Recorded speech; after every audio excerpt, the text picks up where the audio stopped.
Sijo surgery കഴിഞ്ഞ് തിരിച്ചു വന്നെങ്കിലും 2 ആഴ്ചത്തെ വിശ്രമം കൂടി സിജോയ്ക്ക് ആവശ്യമായതിനാൽ താൽക്കാലികമായി സിജോ ബിഗ് ബോസ് ഹൗസിൽ നിന്ന് വിട പറഞ്ഞിരിക്കുകയാണ്. എന്ന് കരുതി സിജോ ബിഗ് ബോസ് ഹൗസിൽ നിന്ന് എന്നേക്കുമായിട്ട് വിട പറഞ്ഞിട്ടില്ല. 2 ആഴ്ച കഴിഞ്ഞാൽ വൈൽഡ് കാർഡായിട്ട് സിജോ വീണ്ടും ബിഗ് ബോസ് ഹൗസിലേക്ക് തിരിച്ചു വരുന്നതായിരിക്കും. സിജോയുടെ വിടവാങ്ങൽ വളരെ വൈകാരികമായിട്ടാണ് ലാലേട്ടനും ഇന്ന് എടുത്തത്.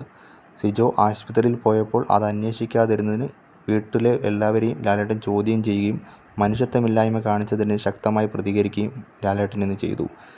റോക്കിയുടെ അടി കൊണ്ടായിരുന്നു സിജോയ്ക്ക് സർജറി ആവശ്യം വന്നതും കഴിഞ്ഞയാഴ്ച സിജോ ആശുപത്രിയിലേക്ക് മാറുകയും സർജറിക്ക് ശേഷം തിരിച്ചു വന്നെങ്കിലും 2 ആഴ്ച കൂടി സിജോയ്ക്ക് വിശ്രമം വേണമെന്ന് ഡോക്ടർമാർ നിർദ്ദേശിച്ചതിനെ തുടർന്നാണ് സിജോ ബിഗ് ബോസ് ഹൗസിൽ നിന്ന് താൽക്കാലികമായി വിട പറഞ്ഞത്. എന്നിരുന്നാലും സിജോ ബിഗ് ബോസ് ഹൗസിലേക്ക് തിരിച്ചു വരുമെന്ന കാര്യം ഏകദേശം ഉറപ്പ് തന്നെയാണ്. രോഗം മാറിയതിനു ശേഷം 2 ആഴ്ച കഴിഞ്ഞായിരിക്കും സിജോ ബിഗ് ബോസ് ഹൗസിലേക്ക് തിരിച്ചു കയറുന്നത്.